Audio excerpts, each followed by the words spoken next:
टिटोड़ी के बच्चे हैं ये, और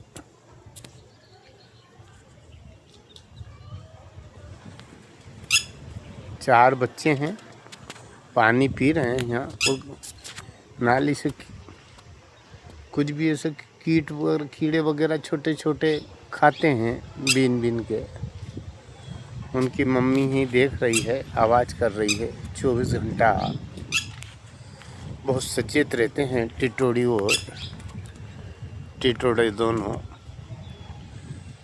और चारों के चारों बच्चे मुश्किल से बच पाते हैं, क्योंकि नेवला और बिल्ली और कुत्ते, कागले आदि जंतुओं का बहुत प्रकोप रहता है इनके ऊपर।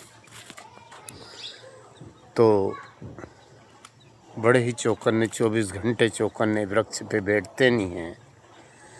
धूप में अंडे देती है, कितनी भी धूप हो उसी में अंडे देती है। दोनों जोड़े से नर मादा उनके ऊपर छाया करके रखते हैं।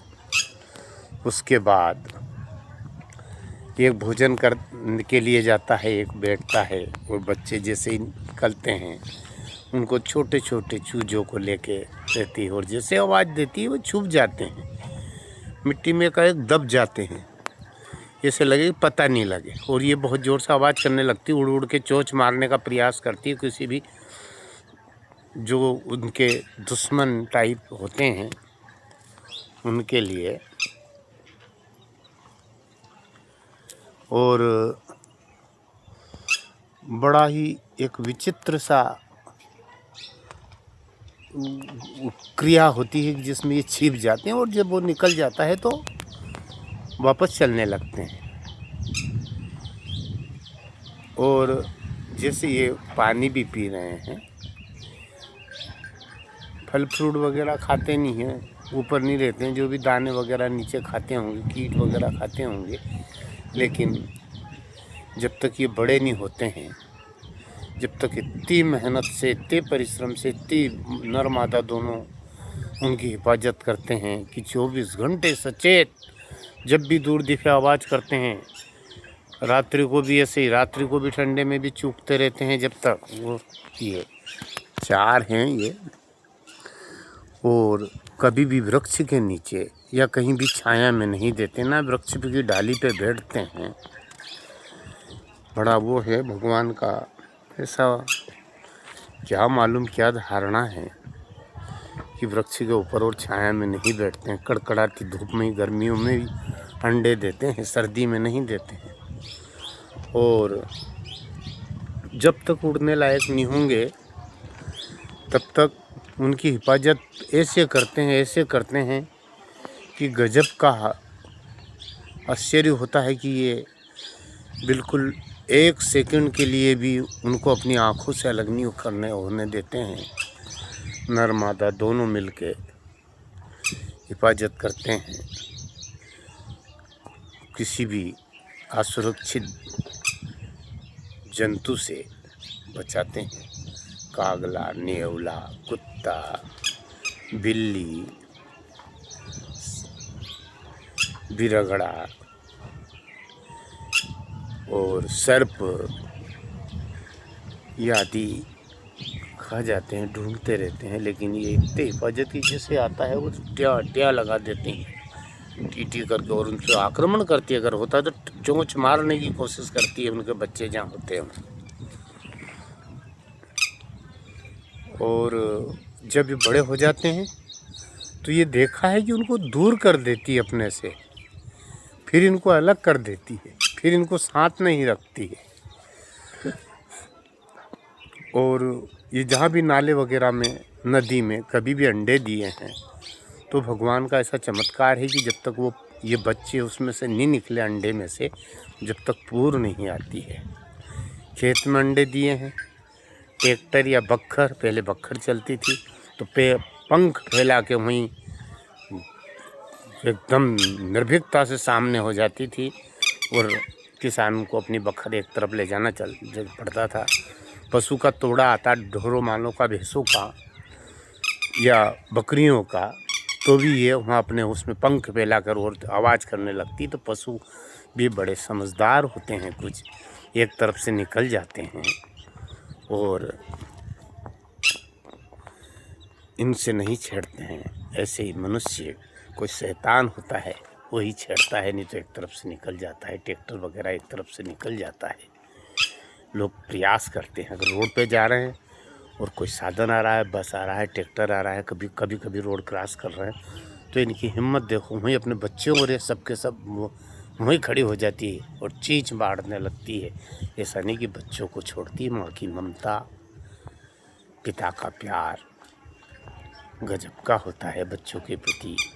उस परमेश्वर ने प्रकृति को, सभी को अपने स्तर से ज्ञान दिया है, जो एक सीमित ऐसी बुद्धि दी है कि पक्षी के पास कई स्तन दूध पिलाने के नहीं होते हैं, भोजन लाने के बारदान नहीं होते हैं। कुछ पक्षी अपने मुंह में लाकर ही नरम नरम बारीक करके और फिर उनके मुंह में डाल देते हैं और उनकी परवरिश करते हैं। इनको पानी वगैरह की बहुत आवश्यकता होती है। अभी तो नदी वगैरह में बहुत कम पानी रहता है, तालाबों में कम रहता है, सब तोड़ लिया जाता है। आने वाले समय में इस साइड तो नर्मदा जी का जल से बड़ी महान कृपा होगी उस प्रभु की और शासन की भी। जो एक बहुत अच्छी योजना, वो अब उसका नर मादा दोनों है।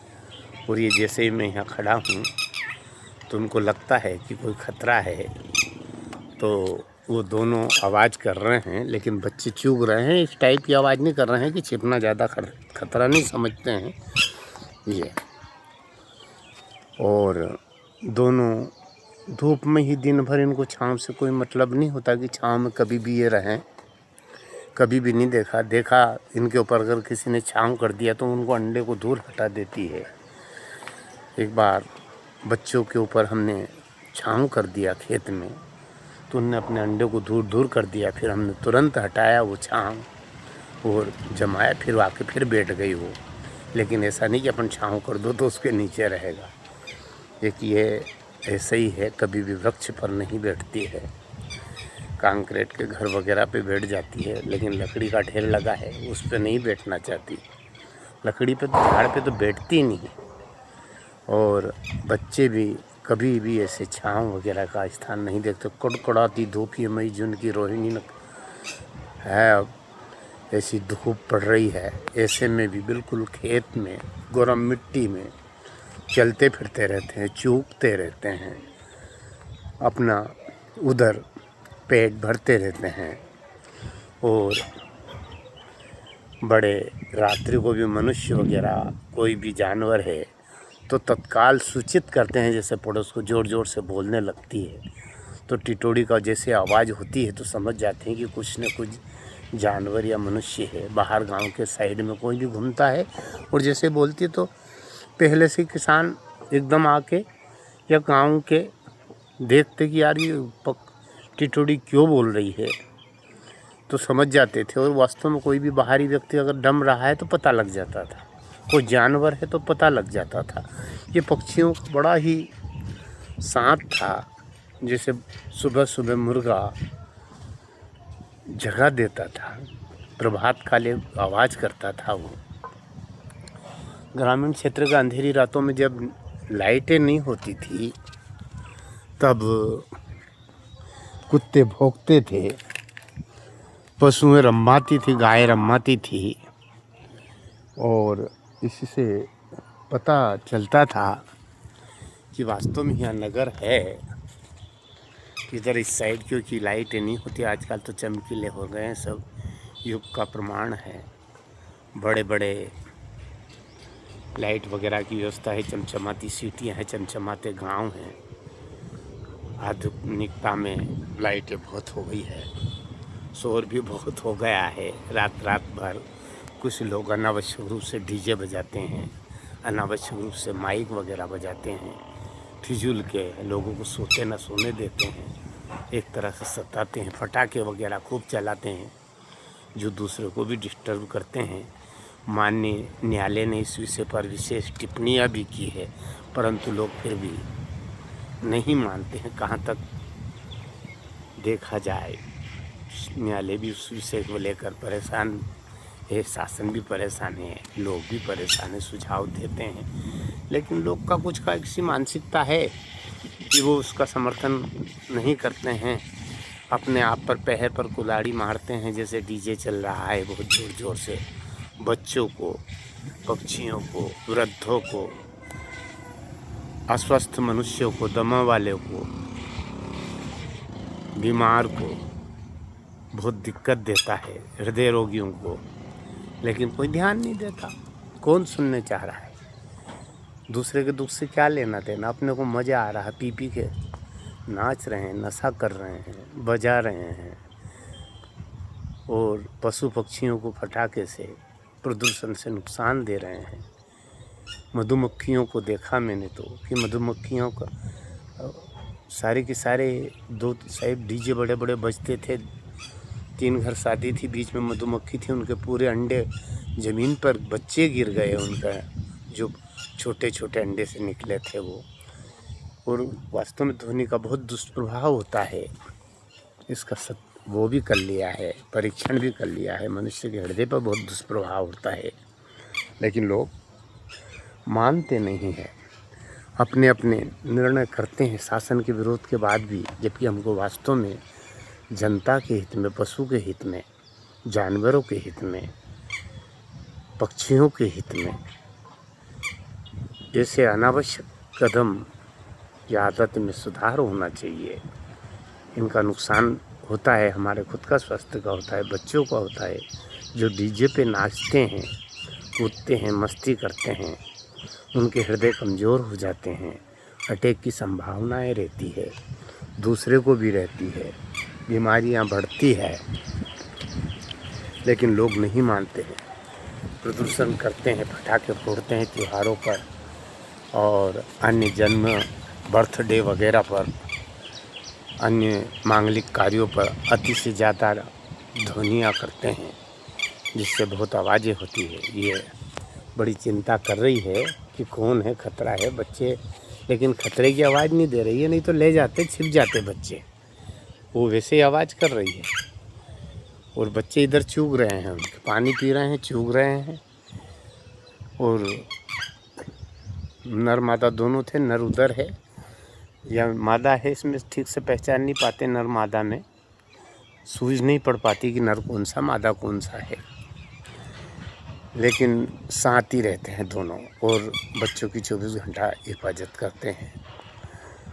और पर्यावरण से, जैसे ये कीटनाशक, केमिकल युक्त पानी वगैरह, इनसे बहुत नुकसान हुआ है इन जंतुओं पे कि ख़त्म हो गए हैं, ख़त्म होने की है। बड़ी बड़ी तोते इतने होते थे कि बिल्कुल बहुत सारे होते थे, और काग बहुत होते थे। कागले भी वर्तमान में बहुत कम हो गए। सफ़ेद गर्दन वाले का तो इस क्षेत्र में पता नहीं चलता है। ये तो अभी 20 वर्ष से 30 वर्ष पहले कागले इतने थे कि वहाँ जहाँ भी मौसा झाड़ वगैरह का नीचे होता था, वहाँ कांच वगैरह से उड़ाने पड़ते थे, उनको भगाना पड़ता था कि कहाँ वो हांगते ऊपर से, उनकी खगार पड़ जाती थी लेटरिन, और इसलिए दूर दूर करना पड़ता था। और काँव काँव लगा देते थे, पक्षी च्याँ च्याँ लगा देते थे हैं। और सभी पक्षी को जीने का प्रकृति में अधिकार भी है, लेकिन हम मनुष्यों ने अति की ओर बढ़ रहे हैं, अपने जीवन में नुकसान की ओर बढ़ रहे हैं। हम अपने पैर पर खुद कुल्हाड़ी मार रहे हैं, अस्वस्थ हो रहे हैं, उम्र कम हो रही है, कमजोरियां हो रही है। ऐसे केमिकल वगैरह का उपयोग हो गया है। शुद्धता पर बड़ा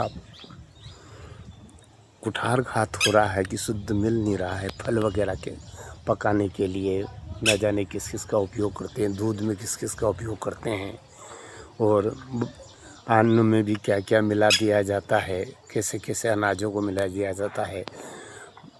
और ऐसे मसाले वगैरह ऐसे मिलाए जाते हैं। नींबू का भी इस टाइप का तैयार कर लिया जाता है केमिकल बना के कि सूजी नहीं पड़े उसमें। मिर्ची को इतनी अधिक चरखी बना दी जाती है, भगवान जाने क्या तरीका है उसके लिए कि वो बहुत चरखी लगे, क्या पदार्थ मिलाते हैं और बाद में जलन करती हैं। ऐसे ही आम, रबड़ी, दही, जिसको देखो उसको अशुद्ध अशुद्ध हो रहा है। तेल है जिसमें घी है, घी इतना सस्ता बिकता है गांव पे, कोई बाहर के लाते हैं, ना जाने कि तेल से सस्ता दे जाते हैं वो, और क्या मिलाते हैं पता नहीं लगता है। जिसको देखो वो इस टाइप के। और भगवान के प्रति नियत कम होना, धर्म के प्रति नियत कम होना, ईमानदारी ख़त्म होना, देश प्रेम ख़त्म होना, मानवता ख़त्म होना, ये सब ऐसे ही है जिससे मनुष्य को वास्तव में बहुत खतरा है। आने वाली पीढ़ियों के लिए हम एक उनके सामने उनकी उम्र कम कर रहे हैं, उनका जीना कम कर रहे हैं, और अस्पताल वगैरह का भयंकर उपयोग हो रहा है। आदमी परिश्रम नहीं कर पा रहा है, घूमता फिरता नहीं है, खाने पीने में अस्वस्थ हो रहा है। दवाई का बिना डॉक्टर की सलाह से ही दवाई अधिक से अधिक मात्रा में लेता है, जिससे मनुष्य का जीवन बहुत कमज़ोर हो रहा है, बीमारी बढ़ रही है। बिना सलाह से दर्द की गोली और अन्य गोलियां बिना सलाह से ही ले रहा है, मेडिकल पे जा रहा है, ला रहा है, पत्ते के पत्ते ला रहा है, खा रहा है। सर्दी हो गई गोली, माथा दुख रहा है गोली, पेट दर्द कर रहा है तत्काल गोली, इंजेक्शन, बाटल, और इन चीज़ों से बचने का प्रयास नहीं करता। बड़े डॉक्टरों की सलाह से, हमको विशेषज्ञों की सलाह से इन चीज़ों का उपयोग करना चाहिए। जिनको जानकारी है उन डॉक्टरों की सलाह लेना चाहिए और फिर खाना चाहिए। कितनी खाना चाहिए यह अति आवश्यक है, लेकिन आदमी उन विषय पे विचार ही नहीं कर रहा है, उससे सहन नहीं हो रहा है। बच्चे परेशान है, अब मुझे उनको चूगने देना चाहिए।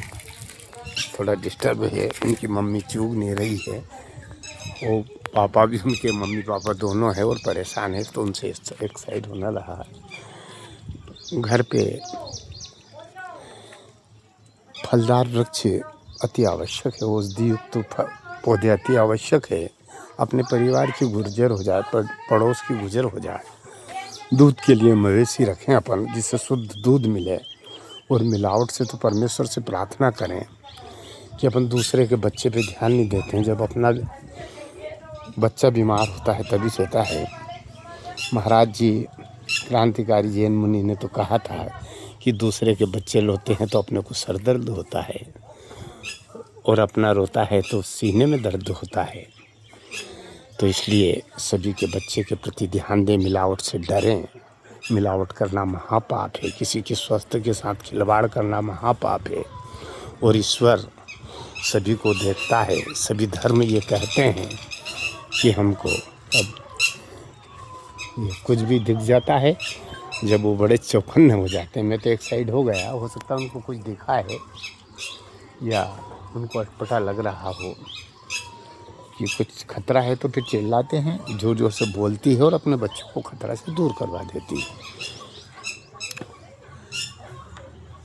इसलिए पशु रखना, दुधारू पशु रखना, फल फूल अपने लायक सब्जी थोड़ी थोड़ी जगह सभी को होती है, छत पे भी हो जाती है। आजकल तो ज़्यादातर छत पे भी इस टाइप के मकान हो गए हैं कि अधिकांश लोग के कंक्रीट के मकान हो गए। शासन का भी बड़ा अच्छा सहयोग है, बहुत सारे मकान हो गए हैं, और हमें उनके ऊपर सब्जी उगाना चाहिए।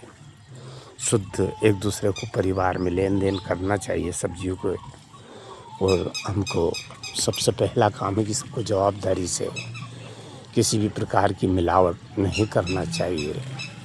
किसी के बच्चे को, किसी के शरीर को दुख देंगे हमें पाप लगता है। ये सभी धर्म का सिद्धांत है कि किसी का दुख नहीं दें। दुख देंगे तो दुख मिलेगा, सुख देंगे तो सुख मिलेगा। जिसको जैसा करोगे वैसा पाएगा। तो आता है, कहते हैं कि करनी करे तो क्यों डरे, करके क्यों पछताए। बोया पेड़ बबूल का तो आम कहाँ से खाए। तो जो जैसा बोता है वैसे ही काटता है, जो जैसा करता है वैसा ही भरता है। इसलिए हमें वास्तव में इन चीज़ों से बचना चाहिए, मिलावट से बचना चाहिए, अच्छी अच्छी बातों पर ध्यान देना चाहिए, अच्छे संस्कार देना चाहिए और ख़ुद को सुधरना चाहिए। आचार्य श्री राम शर्मा जी का भी कहना है कि हम सुधरेंगे जग सुधरेगा।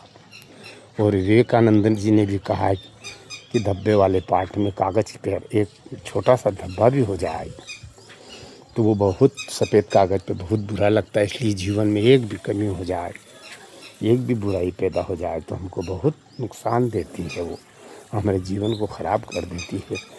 बुजुर्ग कहते हैं कि बढ़ाने में, किसी बात को बढ़ाने में, इज्जत बढ़ाने में जीवन लग जाता है और ख़राब करने में 2 सेकंड लगता है। इसलिए हमको ऐसे कार्य से बचना चाहिए, सबसे प्रेम से रहना चाहिए।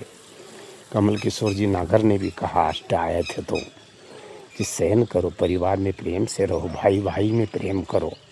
अवधेशानंद जी भी ऐसे ही कहते हैं और मुरारी बापू भी कहते हैं और हमारे सारे संत लोग इसी टाइप का प्रवचन करते हैं, जाते बहुत, सुनते बहुत है, लेकिन उस पर अमल नहीं करते हैं।